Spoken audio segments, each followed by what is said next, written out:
আমি মনে করি রান্নাটা হচ্ছে নিজের কাছে। সামান্য একটু মনোযোগ দিয়ে যদি সুন্দর করে যেকোনো কিছু রান্না করা হয় তাহলে কিন্তু রান্নাটা আসলেই অসাধারণ হয়।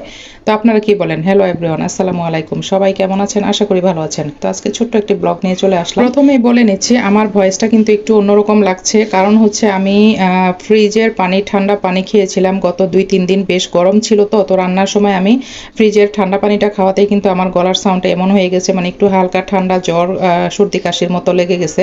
তো যাই হোক, আপনারা কিছু কেউ মনে করবেন না প্লিজ। তো এই যে আজকে বাজার থেকে কি কি নিয়ে আসছে সেটাই চলেন দেখি। তো আজকে প্রথমে এই যে আমি কিন্তু প্রথম দেখাইছি মুরগির ঠ্যাং, গলা, কলিজা, মাথা, এইগুলো আমার বিড়ালের জন্য তো সবসময় আনতে হয় ২-১ দিন পর পরই। তো এগুলো মানে এখানে ২.৫ কেজির মতো নিয়ে আসছে বিড়ালের জন্য, আর আমাদের জন্য এই যে বড় সাইজের ২.৫ কেজি ওজনের একটা মুরগি নিয়ে আসছে। আর সাথে হচ্ছে কিছু বাজার সবজি নিয়ে আসছে, এখানে কই কুমড়া নিয়ে আসছে, মানে চাল কুমড়া আর কি বলে, আর চিচিঙ্গা, আর হচ্ছে এখানে এই যে উস্তা, মানে ছোট সাইজের যে দেশি উস্তাগুলো এগুলো। আর আজকে হচ্ছে আমি রান্না করব কই কুমড়া দিয়ে, মুরগির মাংস দিয়ে রান্না করব। আর হচ্ছে সাথে কিছু আলু দিব, আর এই যে উস্তা ভাজি করব আলু দিয়ে। আর এই উস্তা ভাজিটা আমার জামাই হচ্ছে অনেক পছন্দ করে, মানে খুবই ভালো লাগে, আমার কাছেও ভালো লাগে।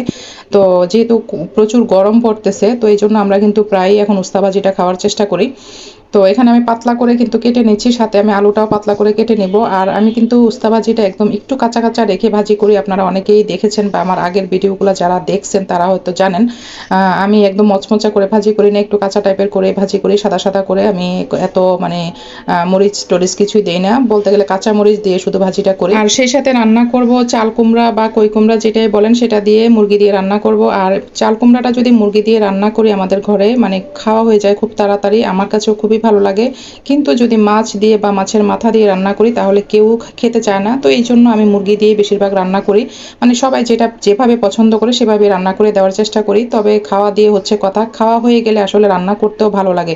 যখন একটা জিনিস রান্না করব সেই জিনিসটা যদি সবাই মানে তৃপ্তি সহকারে বা সবাই আনন্দ নিয়ে না খায় তাহলে কিন্তু আসলে আমার কাছে এটা খারাপ লাগে। তো এই জন্য আমি চেষ্টা করি আমার ফ্যামিলির যারা আছে যে যেটা যেভাবে পছন্দ করে খেতে আমি ঠিক সেভাবে রান্না করে দেওয়ার চেষ্টা করি। তো এই যে দেখেন আমি কিন্তু করলা ভাজিটা করে নিচ্ছি। এখানে আজকে আমার কাঁচামরিচ ফ্রিজে শেষ হয়ে গেছে, তো এই জন্য আমি ২-৩টে শুকনো মরিচ কেটে দিয়ে দিছি। আর এখানে আমি হলুদ দেইনি, শুধুমাত্র পেঁয়াজ, রসুন এবং হচ্ছে কাঁচামরিচ আর লবণ দিয়ে হচ্ছে ভাজি করি। এভাবে ভাজি করলে আমার কাছে খুবই ভালো লাগে, আর আয়ানের বাবাও অনেক পছন্দ করে। তো যাই হোক, করলা ভাজি আমার হয়ে গেছে, আর এইদিকে আমি মুরগিটা বসাই দিছি। মুরগিটাও কেটে কুটে দিলাম। এখানে হচ্ছে চিকেনও দিয়েছি, আর সাথে কিছু বেশি পরিমাণে হচ্ছে মুরগির পা দিয়েছি। মুরগির পাটা আমাদের ঘরে কম বেশি সবাই খায়, তো এই জন্য একটু মুরগির পা দিয়েছি। আর এইদিকে এই যে দেখেন আমি বেশ পরিমাণে কিন্তু চাল কুমড়া এবং হচ্ছে আলু দিয়ে রান্না করতেছি। এভাবে সবজিটা একটু বেশি দিয়ে রান্না করলে আয়ানও হচ্ছে খায়, মানে আয়ান নিজে ইচ্ছা করে খেতে চায় না, আমি ওকে একটু জোর করে খাওয়াই, এই জন্য আমি একটু বেশি পরিমাণে সবজি দিয়ে রান্না করি আর কি।